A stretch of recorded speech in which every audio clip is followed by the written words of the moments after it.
Hello दोस्तों, तो मैं गोपाल श्रीवास्तव आप सभी का स्वागत करता हूं हिंदी मीडियम के नंबर 1 चैनल शुभम क्लासेस पर।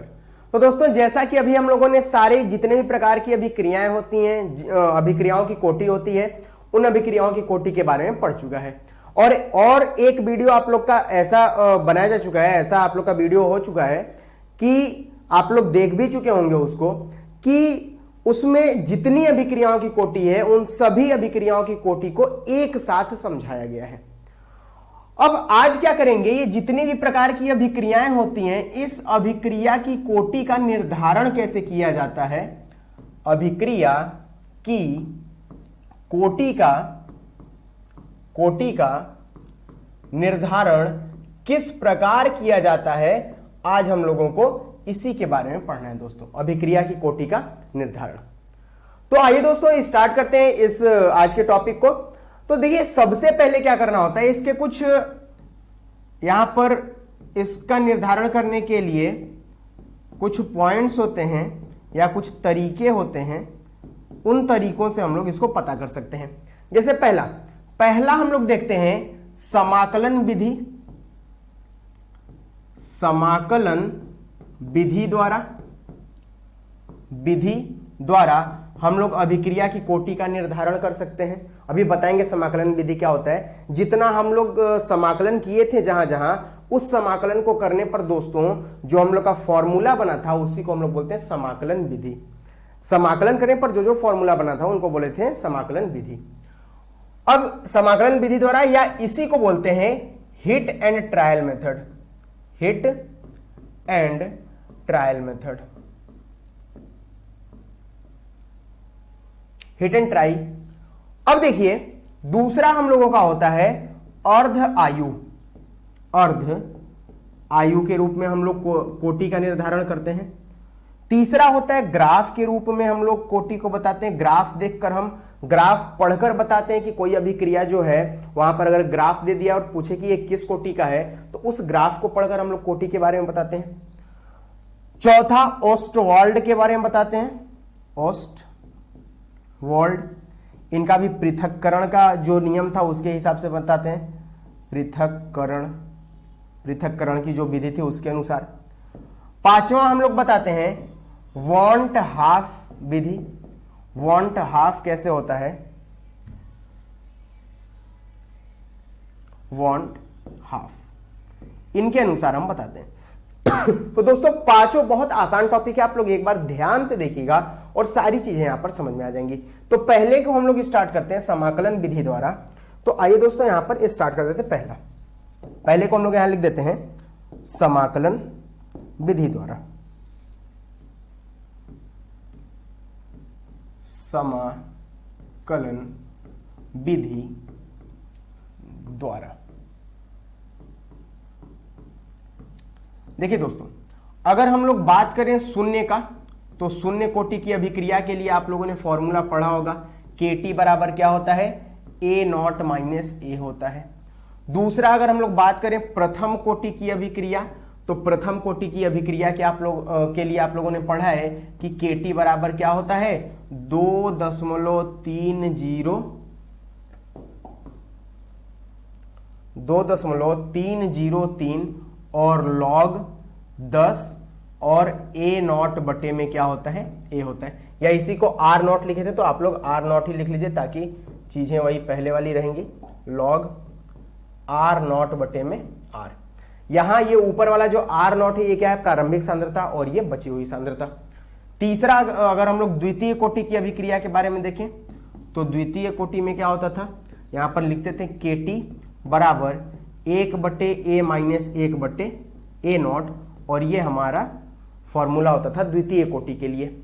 ऐसे ही अगर तृतीय कोटि के लिए, n कोटि के लिए, चतुर्थ कोटि के लिए देखते जाएं, तो तृतीय के लिए क्या था, तृतीय के लिए था दोस्तों KT बराबर 1/2A square minus 1/2 A0 square. ठीक है, तो ऐसे इतने प्रकार की अभिक्रियाओं और फिर n प्रकार की अभिक्रियाओं के लिए भी हम लोगों ने पढ़ा था। तो ये हम लोग का फॉर्मूला था दोस्तों।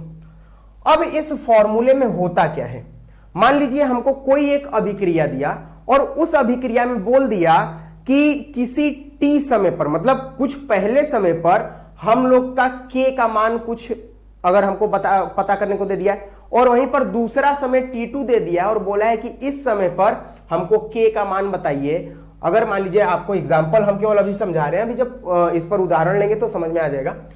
अगर किसी अभिक्रिया के लिए, किसी भी अभिक्रिया के लिए अगर इस पूरे फॉर्मूले में से किसी में अगर k1 बराबर k2 आ गया, या k का मान समान रहा, k का मान अगर समान है तो वो क्या होगा, उसी कोटि की अभिक्रिया होगा। जैसे मान लीजिए शून्य कोटि में हम बोल दिए कि k1 का मान और k2 का मान क्या है, बराबर है। मतलब पहले समय पर k का मान और दूसरे समय पर k का मान, अगर दो समय दे दिए t1 समय और t2 समय, अगर t1 समय पर k का मान और t2 समय पर k का मान अगर शून्य के लिए बराबर है तो हमारी अभिक्रिया कैसी होगी, शून्य कोटि की अभिक्रिया होगी। वैसे ही अगर प्रथम के लिए t1 समय पर k1 का मान और t2 समय पर k2 का मान अगर बराबर है तो ये कौन सी कोटि, प्रथम कोटि। अगर नहीं बराबर है तो द्वितीय कोटि। अभी एग्जांपल करा रहे हैं तो समझ में आ जाएगा, बस ये फॉर्मूला आप लोग याद कीजिएगा। जैसे एक एग्जांपल हम ले लेते हैं,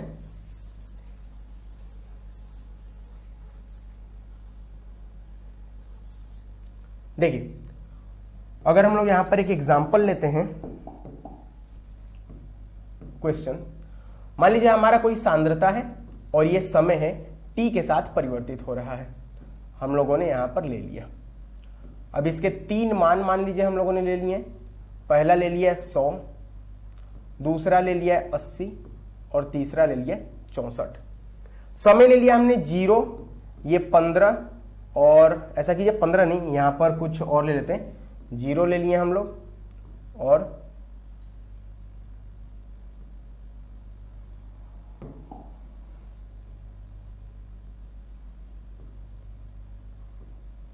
यहां पर ले लिए 5 और यहां पर ले लिए 10।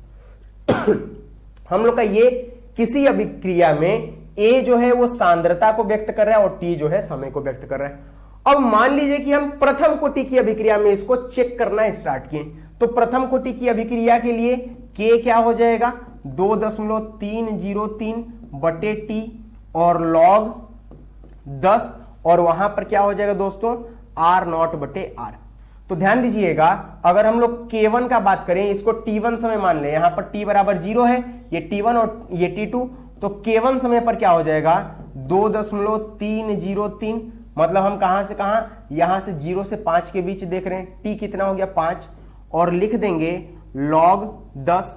R0 कितना था, शुरू में कितना था सांद्रता, 100 था। इसके बाद हम 0 से 5 देख रहे हैं तो सांद्रता कितना घटा, 80, तो यहां पर 80 लिख दिए। अगर 20 से काटें तो 20 से 5 बटे 4, मतलब k1 का मान कितना आ गया, 2.3 बटे 5 log 10 और 5 बटे 4।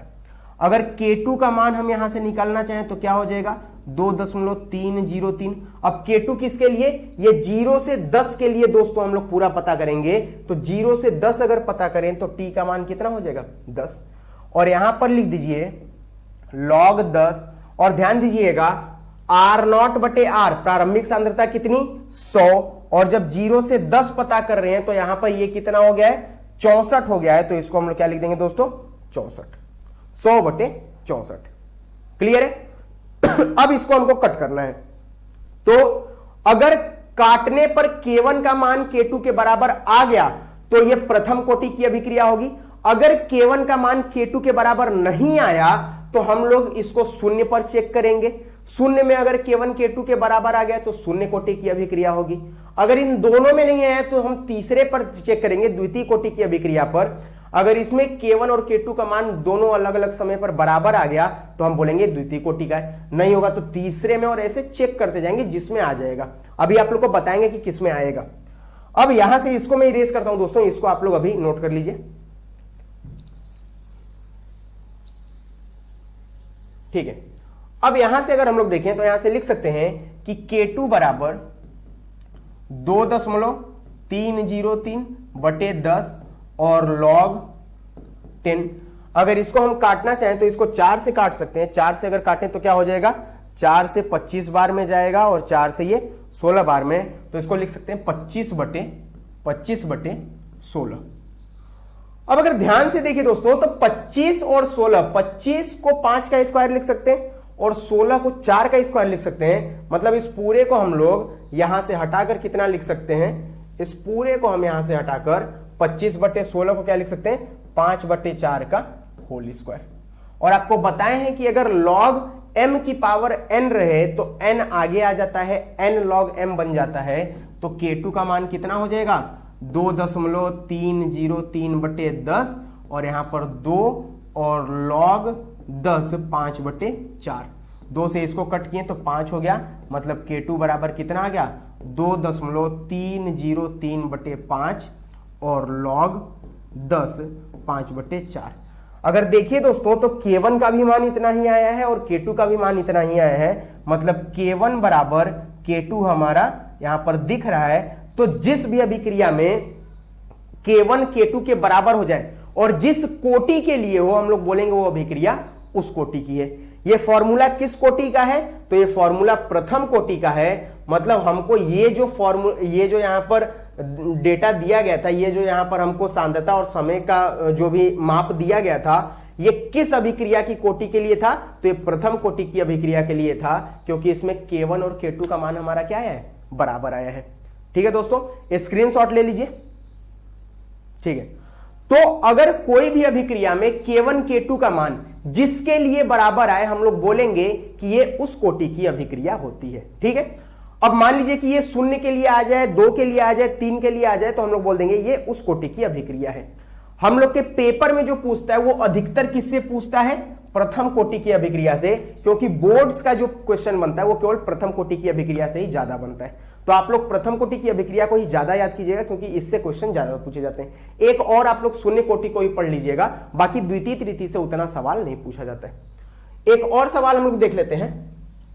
मान लीजिए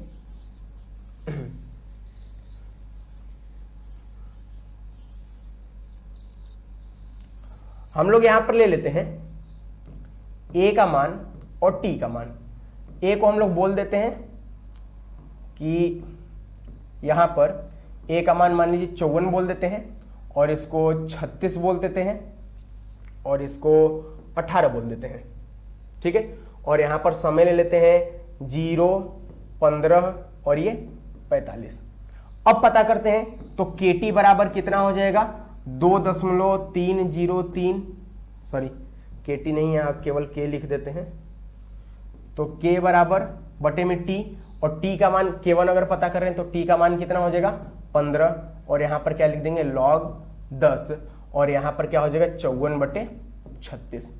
किसी से कटेगा, 18 से काट देते हैं, तो 18 × 54 और 18 × 36, मतलब log कितना आ गया, 3/2। तो इस K1 का मान हम लोग लिख सकते हैं, K1 बराबर 2.303/15 और log 10 3/2। ये हम लोग का K1 का मान हो गया। अब यहां से K2 का मान पता कर लेते हैं। तो K2 बराबर 2.303 K2 के लिए दोस्तों देखिए यहां से यहां तक का समय कितना है, 45 है, तो यहां लिख लेते हैं 45 और लिख देते हैं log 10 और 54/18, मतलब 18 नहीं, ऐसा कीजिए यहां पर आप 16 कर लीजिए।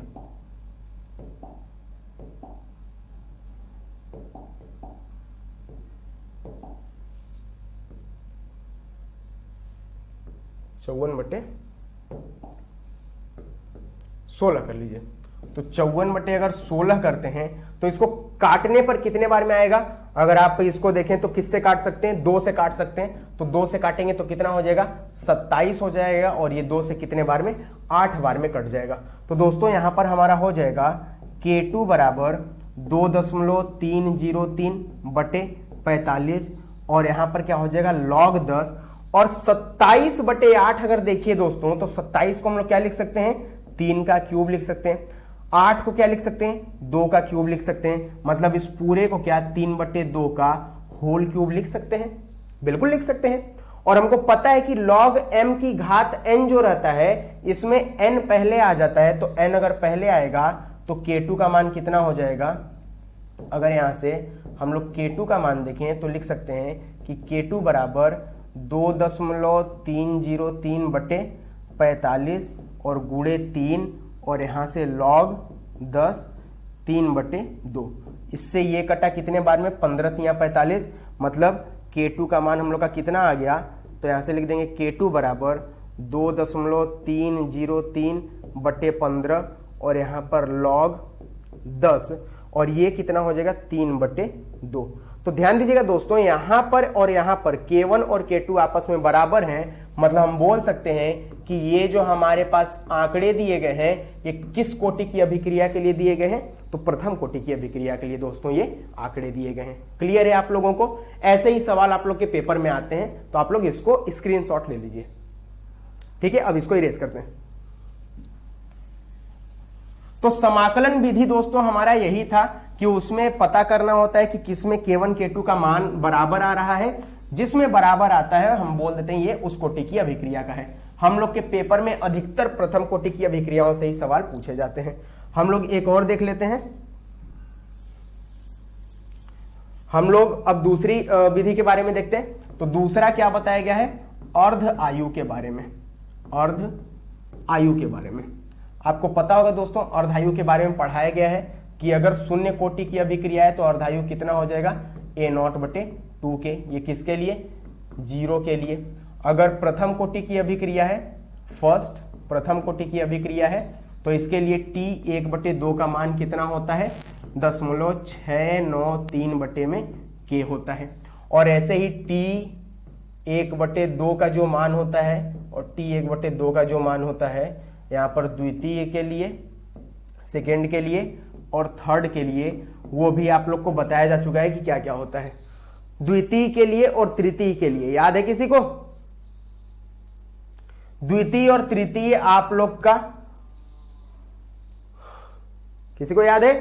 द्वितीय कोटि की अभिक्रिया के लिए जो अर्धायु होता है और तृतीय कोटि की अभिक्रिया के लिए जो अर्धायु होता है, नहीं याद है? अच्छा, कुछ लोगों को याद भी है। अच्छा, देखिए यहां पर क्या हो जाएगा, आप लोग सुने होंगे कि KT बराबर कितना होता है, 1/A - 1/A0। अगर यहां पर T को हम लोग क्या कर लें, T1/2 ले लें, तो यहां A कितना हो जाता है, A0/2, मतलब A0 यहां गया और 2 ऊपर गया, -1/A0। तो यहां से T1/2 बराबर कितना आ जाता है, 1/K और 1/A0, मतलब T हाफ का मान आता है 1/A0 के। और वैसे ही अगर दूसरे के बारे में पूछा जाए तो आप लोग को ध्यान होगा कि यहां पर जो KT का फॉर्मूला होता है वो क्या होता है, 2A² - 2A0²। अब यहां से T को T/2 लेना है तो T/2 कर दीजिए, और यहां पर A जो है वो A/2 हो जाएगा, मतलब 2A0², 4 -1/2 A0²। और यहीं से हम लोग T1/2 का मान पता करते हैं तो 3/2 हो जाता है, और बटे में K और A0²। तो ये याद रखिएगा, दोनों का आप लोग को फॉर्मूला लिख दिया गया है कि क्या क्या होता है अर्धायु का। दोनों क्लियर कर है? आप लोग स्क्रीनशॉट ले लीजिए, फिर आगे बताते हैं। ठीक है, तो हम लोग यहां से क्या करते हैं, केवल प्रथम और द्वितीय से ही संबंधित हम लोग प्रश्न देखते हैं, बाकी और जो आगे आते जाएंगे उनको हम लोग लिखते जाएंगे। तो प्रथम और द्वितीय, अगर हम लोग n का पता करें तो n के लिए कल ही आप लोग को कराया गया था, n के लिए जो 1/2 का मान होता है वो A0, वो अनुक्रमानुपाती होता है A0 की पावर 1 - n, या आप लोग के बुक में लिखा रहता है T1/2 1/A0 और यहां पर n-1। ध्यान दीजिएगा दोस्तों, अगर बराबर में सामने में लिखा है तो 1 - n, और इसी को नीचे में कर देता है तो क्या लिख देता है, n-1। हमको केवल और केवल इसी पर बात करना है, केवल इसी के बारे में बात करना है। अब क्या होगा कि मान लीजिए हमारे पास दो सांद्रताएं हैं, दो है, मतलब पहली अगर A1 है और दूसरी क्या है, A2 है। ये T आधे समय पर पहले पर है और ये T आधे समय पर दूसरे पर है। तो अगर हम लोग इनका अनुपात देखें तो अनुपात को हम लोग लिख सकते हैं कि T1/T2, मतलब पहला आधा समय और दूसरा आधा समय ये बराबर होगा किसके, सांद्रता जो है A1 A2 इनकी घात 1 माइनस एन के, इनकी घात 1 माइनस एन के। जैसे इसको मैं इरेज करता हूं, अगर मान लीजिए T1 पहले आधे समय पर जो हम लोग की सांद्रता है वो कितना A1 मान लेते हैं, और दूसरे आधे समय पर जो सांद्रता है हमारी वो कितनी है A2। तो हमको पता है कि सांद्रता क्या होता है, सॉरी अर्ध समय क्या होता है, सांद्रता के पावर 1 माइनस एन के बराबर होता है। तो यहां पर हम लोग अगर T1 बटे T2 करें, मतलब पहली बटे दूसरी हम लोग अर्धायु करें, तो ये क्या हो जाएगा A1 बटे A2, मतलब पहली सांद्रता बटे दूसरी सांद्रता, इसकी पावर क्या हो जाएगा 1 माइनस एन। और यही हमारा क्या होता है दोस्तों, फॉर्मूला होता है। अर्ध आयु से अगर कोई पूछे कि किस प्रकार की कोटि की अभिक्रिया है, तो हम लोग इस फॉर्मूले से पता करते हैं। कैसे पता करते हैं, अभी एक एग्जांपल ले रहे हैं तो आप लोग समझ में आ जाएगा। इसको इरेज करते हैं, आप लोग स्क्रीनशॉट ले लीजिए, लेना है तो ठीक है। अब हम लोग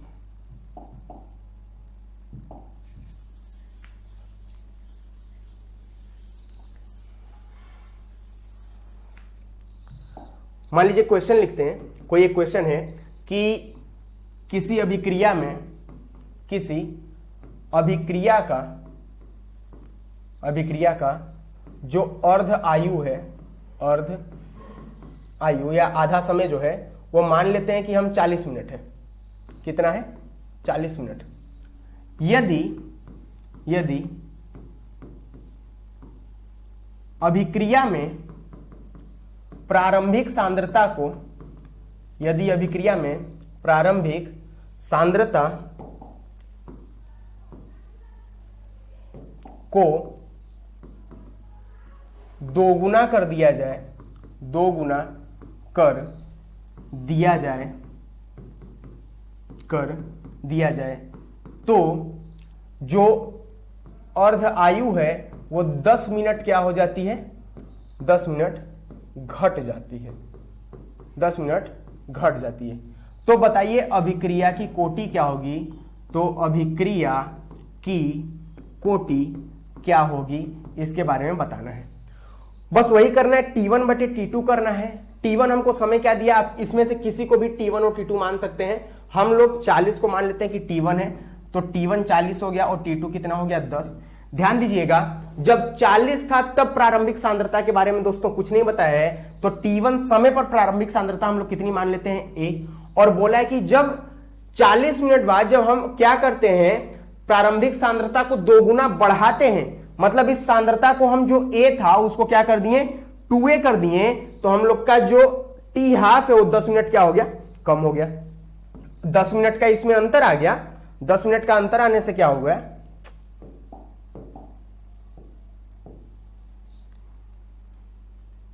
10 मिनट कम होने का मतलब कि 10 मिनट इसमें क्या आ गया, अंतर। अब यहां पर क्या हो जाएगा, 40 बटे 30 अगर देखें तो इसकी पावर 1 माइनस एन लिखेंगे। ए से ए क्या हो जाएगा कैंसिल, इससे ये क्या हो जाएगा कैंसिल, मतलब 4 बराबर 1 बटे 2 और 1 माइनस एन। अगर उसको देखें तो क्या लिख सकते हैं दोस्तों, मैं इधर लिख रहा हूं, इसको क्या लिख सकते हैं 2 के पावर 2 लिख सकते हैं उसको, और इसको क्या लिख सकते हैं 2 के पावर n माइनस 1 लिख सकते हैं। इस 2 को उल्टा किए तो 1 माइनस एन तब था जब नीचे था, ऊपर किए तो n माइनस 1 हो जाएगा। अब मतलब 2 2 बराबर हो गया, हम लोग का n माइनस 1 किसके बराबर हो जाएगा 2 के, तो n बराबर क्या हो जाएगा 2 + 1। मतलब किस कोटि की अभिक्रिया है ये हमारी, तो ये हमारी तृतीय कोटि की अभिक्रिया है, क्योंकि n का मान कितना आ गया है 3 आ गया है दोस्तों। क्लियर है, तो आप लोग इसको नोट कर लीजिए, ठीक है। इसके बाद एक और एग्जांपल कराते हैं, उससे आप लोगों के और क्लियर हो जाएंगे जो टॉपिक, जो ये पॉइंट्स हैं, ठीक है। अब मान लीजिए इसी में हम क्या किए,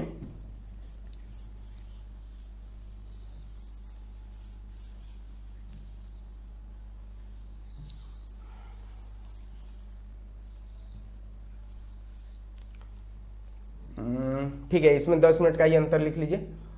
अब इसमें क्या कीजिए 40 मिनट को 30 मिनट बना लीजिए, और सांद्रता को 2 गुना की जगह 3 गुना कर दीजिए, और 10 मिनट का अंतर लिख लीजिए, मतलब वही कमी आ जाता है। अब यहां से हमको पता है कि T1 बटे T2 क्या होता है A1 बटे A2, और इसकी पावर 1 माइनस एन। अब क्या करेंगे, यहां से वही करेंगे। पहला क्या दिया हमको, समय 30 दिया, दूसरा समय क्या दिया 10। ये तभी हम लोग यूज करेंगे जब हमको दो अर्ध समय के बारे में बताया हो। पहला अर्ध समय 30 और दूसरा अर्ध समय 10 मिनट अर्ध समय के साथ नाम लिया है, और सांद्रता जब इनके सापेक्ष दिया तभी हम लोग इसका यूज करेंगे दोस्तों।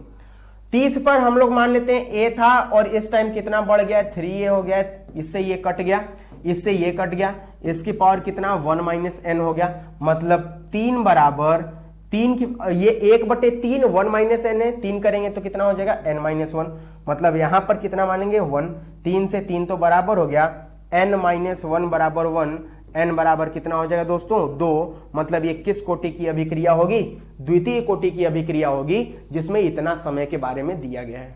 ठीक है, तो अब दोस्तों इसको आप लोग नोट कर लीजिए। अब इसको हम इरेज करने जा रहे हैं, और इसके बाद तीसरा हम लोग देखते हैं जो अर्ध आयु के बाद ग्राफी होता है। ठीक है,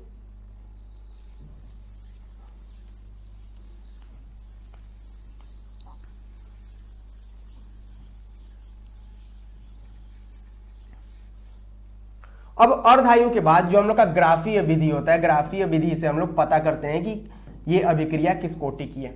तो इसमें पहला देख लेते हैं, अगर हमको ग्राफ दे देता है सांद्रता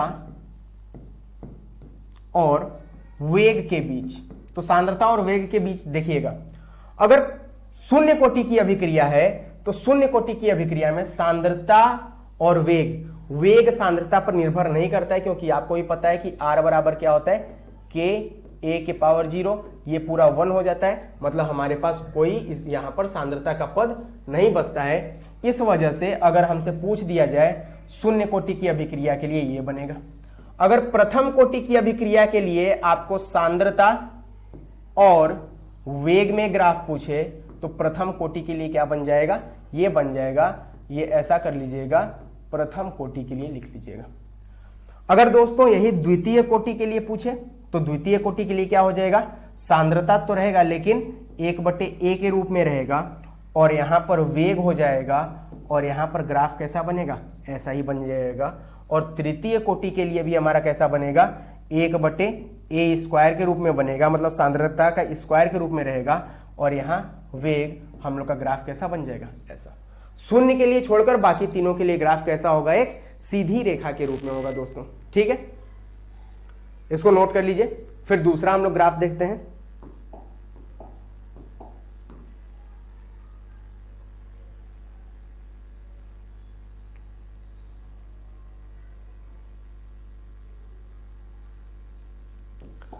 अब दोस्तों हम लोग दूसरे ग्राफ की तरफ बढ़ते हैं। वो तो पहला ग्राफ था जो हम लोग का हो चुका है। दूसरा ग्राफ अगर हम लोग बात करते हैं समय और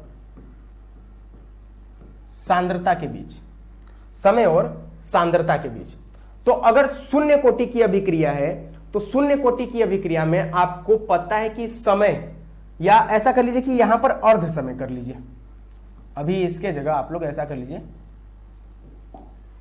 अर्ध समय कर लीजिए, अर्ध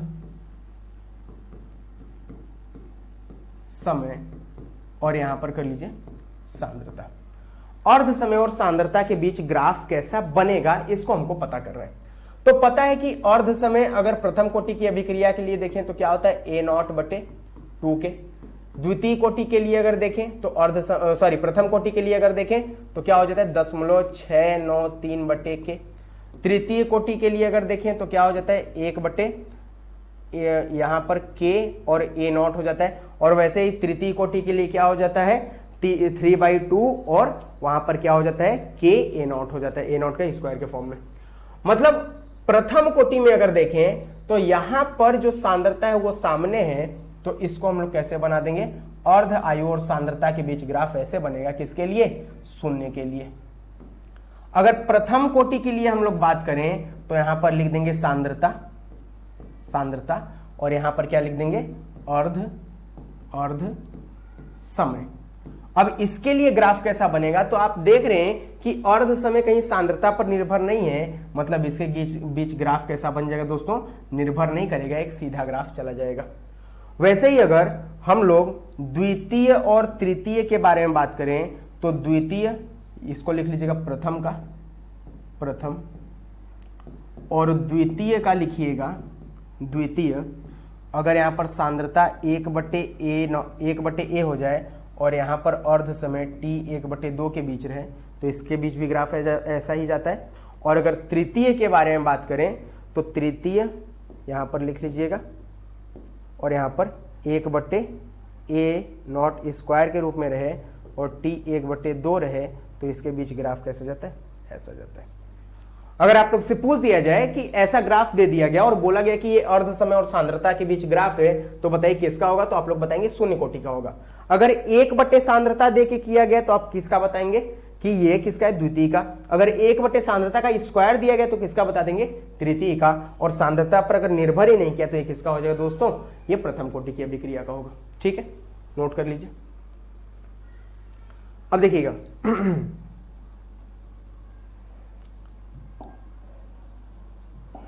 इसमें आप लोगों के और भी अच्छा ठीक है, देख लीजिए। दूसरा हमको बताना है समय और सांद्रता के बीच, यहां पर लिख लीजिएगा समय और यहां पर सांद्रता। अगर शून्य कोटि की अभिक्रिया है, यहां पर लिख दे रहे हैं हम शून्य कोटि की अभिक्रिया, तो सांद्रता समय के साथ इसकी क्या हो जाएगी, घटने लगेगी। अगर हम लोग बात करते हैं द्वितीय कोटि की प्रथम कोटि की अभिक्रिया के लिए किसके किसके बीच, समय और सांद्रता। यहां सांद्रता याद रखिएगा, यहां सांद्रता कैसा होगा, log 10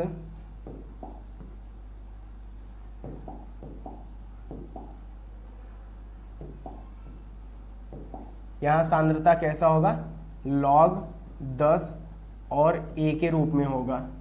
ये कैसे जाएगा, ये भी नीचे की तरफ ग्राफ जाएगा और इसका ये जो ढाल है वो क्या बताएगा, -k/2.303 होता है ना, वो कुछ इस रूप में बताएगा। या केवल -k भी आप लोग लिख सकते हैं, इसको लिखने का जरूरत नहीं है, आप लोग केवल -k भी लिख सकते हैं। ये ऐसे गया, ऐसे आया, -k के रूप में बताएगा। ये प्रथम कोटि की अभिक्रिया के लिए होगा दोस्तों। अगर द्वितीय कोटि के लिए देखें, द्वितीय कोटि के लिए द्वितीय, तो यहां पर क्या हो जाएगा, ये ये तो समय ही रहेगा, इसको हम लोग लिख देते हैं, समय ही लिख देते हैं। ये यहां पर समय हो गया और ये क्या हो जाएगा, 1/a हो जाएगा, या 1/, सांद्रता हम लोग लिख सकते हैं, 1/, इसका मतलब सांद्रता। और इसका ग्राफ कहां से जाएगा, तो इसका ग्राफ ध्यान दीजिए दोस्तों, ये यहां से उठेगा और कुछ इस तरीके जाएगा। और इस तरीके जाने का मतलब हो जाएगा कि यहां से यहां का जो बीच का हम लोग का दूरी होगा, इसको हम लोग क्या बोलेंगे, 1/a0 बोलेंगे। और ऐसे ही अगर हम लोग द्वितीय के लिए देखें, द्वितीय कोटि के लिए तो यहां पर समय हो जाएगा और यहां पर क्या हो जाएगा, 1/, स्क्वायर के रूप में हो जाएगा और इसका भी ग्राफ यहां से उठेगा और ये क्या हो जाएगा, 1/a0 का स्क्वायर के रूप में हो जाएगा। तो ये 4 ग्राफ आप लोग के शून्य कोटि के लिए, प्रथम कोटि के लिए, द्वितीय कोटि के लिए और तृतीय कोटि के लिए होते हैं दोस्तों। इनको याद किए रहिएगा। ये आपसे केवल सवाल पूछा जाएगा कि बताइए log a और समय के बीच अगर ऐसा ग्राफ है तो ये कौन सी है, तो आपको पता है कि log किस में आता है, प्रथम कोटि में आता है, ये प्रथम कोटि यहां पर है, तो आप बता देंगे कि ये प्रथम कोटि का है, ये द्वितीय नहीं, ये तृतीय होगा। ये तृतीय कोटि का ग्राफ होगा। तो ये आपका शून्य कोटि का हो गया, प्रथम कोटि का, द्वितीय कोटि का और तृतीय कोटि का। ये तीनों दोस्तों आप लोग के ग्राफ हो चुके हैं। और धायुओं में बता दिए, आपको समय सांद्रता के बीच बता दिए, आपको वेग और समय के बीच बता दिए। क्लियर है। अब इसके आगे हम लोग चलते हैं, ऑस्टवाल्ड का नियम देखते हैं कि कैसे वहां पर बताया गया था। ठीक है, अब देखिए ऑस्टवाल्ड का पृथक्करण का नियम देखते हैं। ऑस्टवाल्ड का ये क्या बोले थे कि अगर मान लीजिए कहीं a प्लस बी प्लस सी मिलकर क्या बना रहे हैं दोस्तों, उत्पाद बना रहे हैं। अगर 3 अभिकारक या इससे ज्यादा, 3 से ज्यादा तो नहीं हम लोग लेते हैं, अगर मान लीजिए कहीं 2 से ज्यादा 3 आ गए तो ये अगर मिलकर किसी उत्पाद को बना रहे हैं तो यहां पर अभिक्रिया की कोटि कैसे ज्ञात की जाएगी, इसी को बताने के लिए ऑस्टवाल्ड पृथक्करण का नियम दिए थे। पृथक्करण के नियम में क्या होता है कि चीजों को बांटना। पृथक मतलब आप सोच रहे हैं, जानते हैं पृथक मतलब होता है बांटना, अलग अलग करना। पहला इसमें 3 स्टेप किया गया था। इसमें पृथक्करण के सिद्धांत में इसका 3 स्टेप था। पहले स्टेप में बताया गया कि a प्लस बी की सांद्रता को हम लोग क्या कर देंगे, सांद्रता को बढ़ा देंगे। a प्लस बी की सांद्रता को बढ़ा देंगे। बढ़ा देने से क्या होगा, इनकी सांद्रता बढ़ जाएगी और हम लोग अभिक्रिया की कोटि में उसी को लेते हैं जिसकी सांद्रता तेजी से खत्म होती है। कम सांद्रता किसकी हो जाएगी, C की, मतलब यहां पर तेज सांद्रता C का खत्म होगा। अब हम लोग अभिक्रिया की कोटि किस पर निर्भर करा देंगे, C पर। तो यहां जो हमारी अभिक्रिया की कोटि बनेगी दोस्तों, वो हम किस पर बताएंगे, वो C के सापेक्ष बताएंगे अभिक्रिया की कोटि। दूसरे में क्या करेंगे, A प्लस बी को कर चुके हैं, अब किसको कर देंगे, B और C की सांद्रता को हम क्या कर देंगे, बढ़ा देंगे दोस्तों। B और C की सांद्रता बढ़ाएंगे तो हमारे पास किसकी सांद्रता कम होगी, A की। मतलब A अब जो अभिक्रिया का कोटि होगा, ये अब अभिक्रिया की कोटि किस पर निर्भर करने लगेगी, तो ये A पर निर्भर करने लगेगी।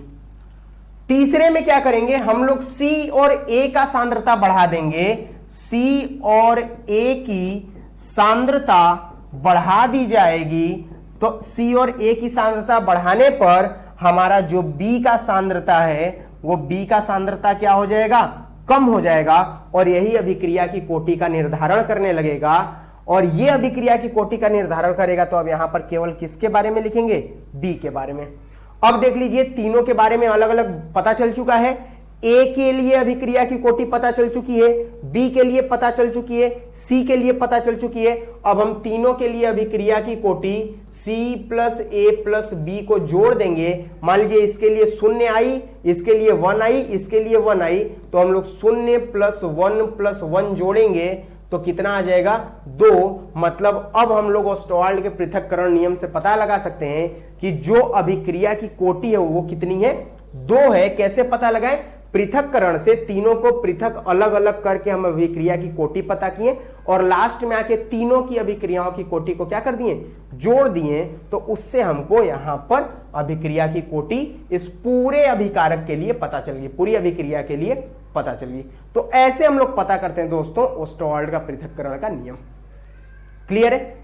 अब लास्ट हम लोग का बचा है जिसको वांट ऑफ बोलते हैं, तो आप लोग इसको नोट कर लीजिए, तो फिर वांट ऑफ बताते हैं। ठीक है। अब देखिए वांट हाफ ये क्या बताए थे, अगर अभिक्रिया का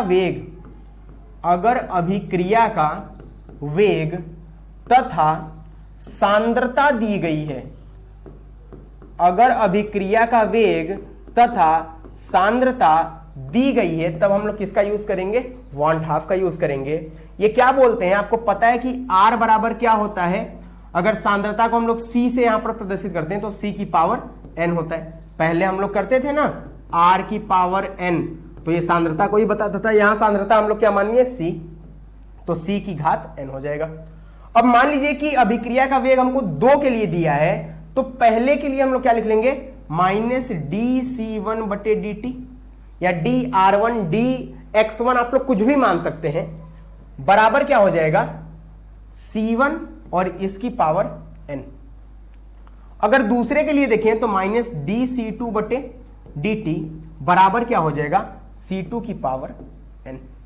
ये एक्चुअल में अनुक्रमानुपाती होता है, ऐसे लिख लीजिएगा। हटाएंगे तो k आएगा जो नियतांक होता है, तो उस k को अभी हम लोग को नहीं लिखना है। क्यों नहीं लिखना है बताएंगे। इसको समीकरण 1 मान लीजिए, समीकरण 2। ध्यान दीजिएगा, जब अभिक्रिया का वेग दिया हो किसी भी अभिक्रिया के लिए और उसकी सांद्रता दी गई हो, मान लीजिए अभिक्रिया का वेग शुरू में कुछ अलग है, सांद्रता कुछ अलग है, फिर हम लोग का कुछ टाइम बाद सांद्रता अगर बदला तो अभिक्रिया का वेग बदल जाएगा। ठीक है। अब देखिएगा, अगर हम लोग एक पहले समय पर C1 समय पर और दूसरा C2 सांद्रता पर अगर हम लोग इसको पता किए हैं और यहां से अगर 1/2 कर दें, तो 1/2 करने पर हम लोग को क्या मिल जाएगा, यहां से dC1/dt माइनस के साथ माइनस डी सी टू बटे डी टी और बराबर में C1 बटे C2 का पावर n। अब कुछ नहीं करना है दोस्तों, अब नॉर्मल आप लोग को बस एक चीज यहां पर याद करना है, दोनों तरफ लॉग ले लेना है। अगर इधर पूरा आप लोग लॉग ले लिए, इस पूरे साइड आप लोग क्या कर लिए, लॉग ले लिए, और इस पूरे साइड भी आप लोग क्या कर लिए, लॉग ले लिए। तो आप लोग लिख सकते हैं कि लॉग लेने पर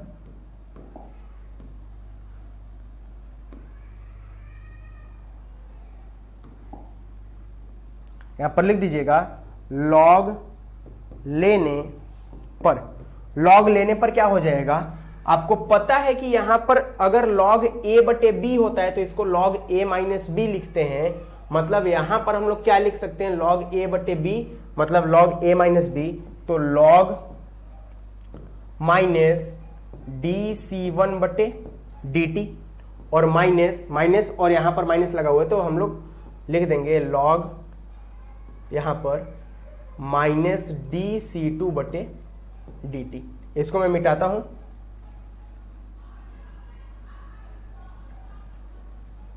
लॉग डी सी टू बटे डी टी बराबर, अगर इधर का दोस्तों लॉग लेंगे तो n पहले आ जाएगा, m की पावर n है मतलब n घात पहले आ जाएगा तो n, और यहां से क्या हो जाएगा log C1 minus log C2। अब इस पूरे को हम लोग क्या करेंगे, इस तरफ अगर नीचे भेज दें तो हम लोग का क्या हो जाएगा लॉग और 10 माइनस डी सी वन बटे डी टी माइनस लॉग 10 और डी सी टू बटे डी टी और बटे में क्या हो जाएगा, इसको आप लोग ब्रैकेट में ही रखे रहिएगा। उसके बाद क्या हो जाएगा, हम लोग जब इसको नीचे भेजेंगे तो नीचे में क्या हो जाएगा log C1 minus log C2 बराबर n। और यही फॉर्मूला हमारा किसके हिसाब से होता है, वांट हाफ के हिसाब से। हम लोग अभिक्रिया की कोटि n मतलब अभिक्रिया की कोटि हम लोग पता करते हैं जब हमको अभिक्रिया का वेग दिया हो और क्या दिया हो दोस्तों, सांद्रता अगर दी हुई हो तो उस रूप में हम लोग इसको पता करते हैं। तो ये अभी तक हमारे 5 थे जिनसे हम लोग अभिक्रिया के वेग का अभिक्रिया की कोटि का निर्धारण करते हैं। तो दोस्तों आज के लिए हम लोग का टॉपिक केवल यही था, बाकी कल के क्लास में हम लोग इससे आगे जो बोर्ड्स के पेपर के लिए संबंधित हम लोग के कुछ इंपॉर्टेंट जो भी पॉइंट्स होते हैं उनको लेकर आएंगे। तो दोस्तों आज के लिए केवल इतना ही, बाकी पढ़ते रहिए, बने रहिए शुभम क्लासेस जो कि हिंदी मीडियम के लिए नंबर 1 क्लास है। तो आप लोग पढ़ाई करते रहिए, बने रहिए इस चैनल के साथ। तब तक दोस्तों आज के लिए इतना ही, बाकी कल पढ़ेंगे, तब तक के लिए दोस्तों जय हिंद।